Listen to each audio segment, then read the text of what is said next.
রমজানে নারীরা উচ্চ আওয়াজে কোরআন তেলাওয়াত করতে পারবেন কিনা। রমাদান এলেই মা বোনেরা প্রতিযোগিতামূলক কোরআন খতম দেন।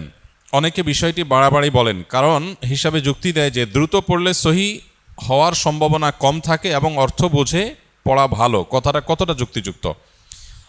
কোরআনে কারীম পড়ে শেষ করা, খতম দেওয়া এবং একাধিক খতম দেওয়া, বেশি বেশি তেলাওয়াত করা রমজান মাসে, এটা সালাফে সালেহ থেকে প্রমাণিত।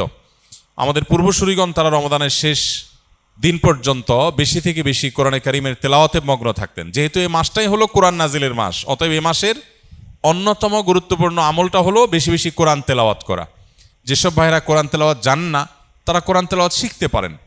আমরা সুন্নাহ ফাউন্ডেশন থেকে দীর্ঘ 1 বছর টানা পরিশ্রম করার পর আলহামদুলিল্লাহ যারা কোরআন সহি বা শুদ্ধভাবে পড়তে বা তেলাওয়াত করতে পারেন না, এমনকি আরবি অক্ষরও চিনেন না, তাদের সুবিধার্থে আমরা সহজ সূত্রে কোরআন শিখি নামে একটা কোর্স আমরা চালু করেছি। এবং এই কোর্সটা প্রতিদিন তারাবির পর আমাদের ভেরিফাইড ইউটিউবে, অর্থাৎ আমার নামে যে ইউটিউব চ্যানেল আছে, সেখানে প্রতিদিন একটা করে পর্ব আপলোড হয়। গত 2 রাতে 2টি পর্ব আপলোড হয়ে গেছে। আজকে তারাবির পরে 3 নম্বর পর্ব আপলোড হবে ইনশাআল্লাহ।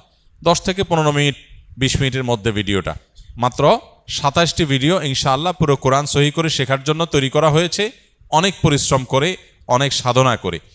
অতএব যারা সময় আছে তারা সেই ভিডিও ফলো করতে পারি, অথবা অন্য কোনো উপায়ে কোরআন সহি করে পড়বো। আর যাদের তেলাওয়াত সহি আছে তারা বেশি বেশি পড়বো। এখন কথা হলো, প্রতিযোগিতামূলকভাবে বেশি বেশি করে কোরআন খতম দিলে সেটা ভালো কিনা? উত্তর হলো অবশ্যই ভালো, তবে তার কোয়ালিটি যেন ঠিক থাকে। এটা ঠিক যে তাড়াহুড়া করতে গিয়ে কোয়ালিটি নষ্ট করে অনেক পরিমাণে তেলাওয়াত করার চাইতে কোয়ালিটি ঠিক রেখে আপনি সাধ্য অনুযায়ী তেলাওয়াত করা ভালো। দেখা যায় অনেকে হুলস্থুল করে কোরআন তেলাওয়াত করেন, কি পড়েন নিজেও বোঝেন না। খতম দেওয়া উদ্দেশ্য হয়, এই খতমটা অর্থবহ না। আল্লাহ তাআলা আমাদের আমলকে মাপবেন, আল্লাহ আমলকে গুনবেন না। কিয়ামতের দিন আমল গণা হবে না মাপা হবে? মাপা হবে। অতএব আমাদের আমলের কোয়ান্টিটি না, দেখতে হবে কি কোয়ালিটি। এজন্য তেলাওয়াত সুন্দর করে করতে হবে। কিন্তু আবার কোয়ালিটির কথা চিন্তা করে অনেকের খতম দেওয়ারই আর সুযোগ হয় না, সেটা দুর্ভাগ্যের ব্যাপার। এজন্য কোরআনে কারীম বেশি বেশি তেলাওয়াত করা প্রশংসনীয়, প্রতিযোগিতামূলকভাবে করলে সেটাও প্রশংসনীয়, বেশি বেশি খতম হলে সেটাও প্রশংসনীয়। তবে লক্ষ্য রাখতে হবে তেলাওয়াতটা যেন তারতিলের সাথে হয়, শুদ্ধতার সাথে হয়। আল্লাহ বলেছেন, ওয়ারাত্তিলিল কুরআনা তারতিলা, তোমরা তারতিলের সাথে কোরআনকে তেলাওয়াত করো। অতএব সে বিষয়টি আমাদেরকে লক্ষ্য রাখতে হবে। রমজানে নারীরা উচ্চ আওয়াজে কোরআন তেলাওয়াত করতে পারবেন কিনা। নারী হোক আর পুরুষ হোক, কোরআনে কারীমের তেলাওয়াতের মধ্যে নীরবে তেলাওয়াত করতে পারেন, আবার কিছুটা মৃদু কণ্ঠের মৃদু আওয়াজে তেলাওয়াতও করতে পারেন। বিশেষ করে বাসা বাড়িতে একটু মৃদু কণ্ঠের আওয়াজে তেলাওয়াত করাই ভালো। শয়তানকে বিতাড়িত করবার প্রয়োজনে বিশেষ করে একটু উচ্চ স্বরে, একটু সরবে কোরআন তেলাওয়াত করা গুরুত্বপূর্ণ।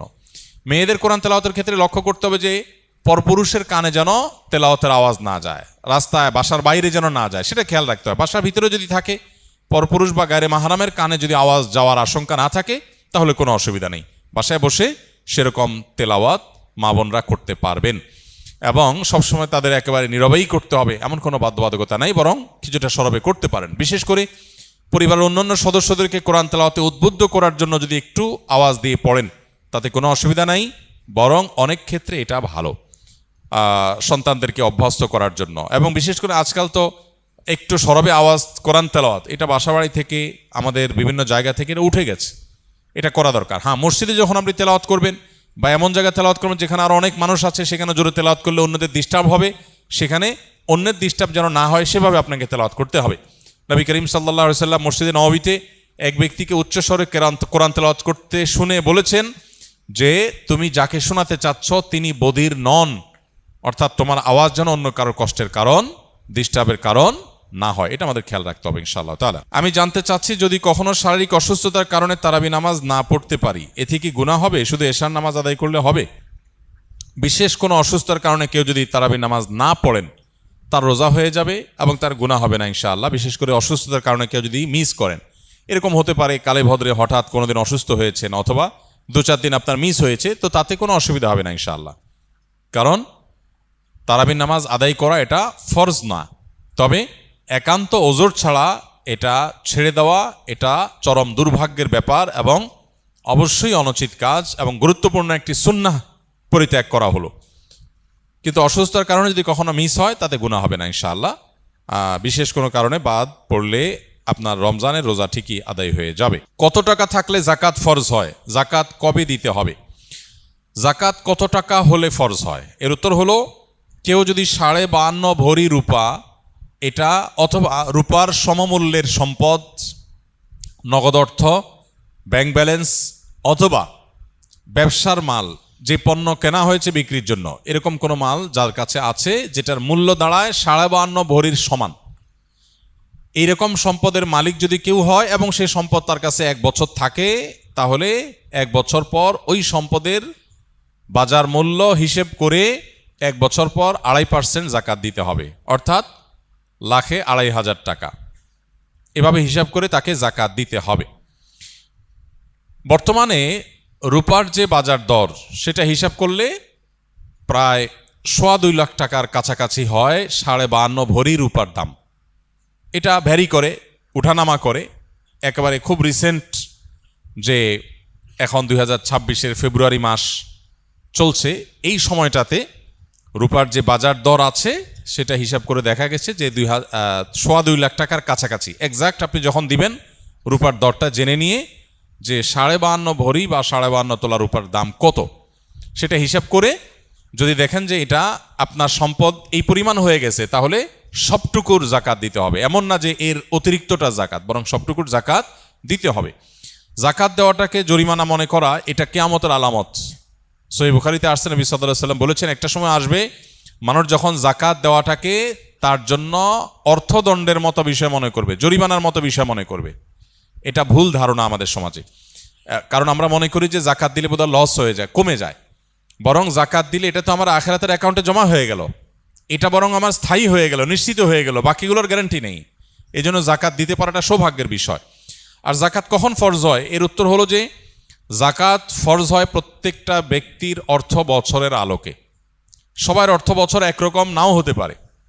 ধরুন আমি জিলহজের 1ম তারিখে জাকাত দেওয়ার মতো সম্পদের মালিক হয়েছি, তাহলে পরবর্তী বছর জিলহজের 1ম তারিখে আমার জাকাত আসবে। কেউ যদি মুহররম মাসে জাকাত দেওয়ার মতো সম্পদের মালিক হয়ে থাকে, তাহলে 1 বছর পর মুহররম মাসে তার জাকাত তার উপরে বর্তাবে।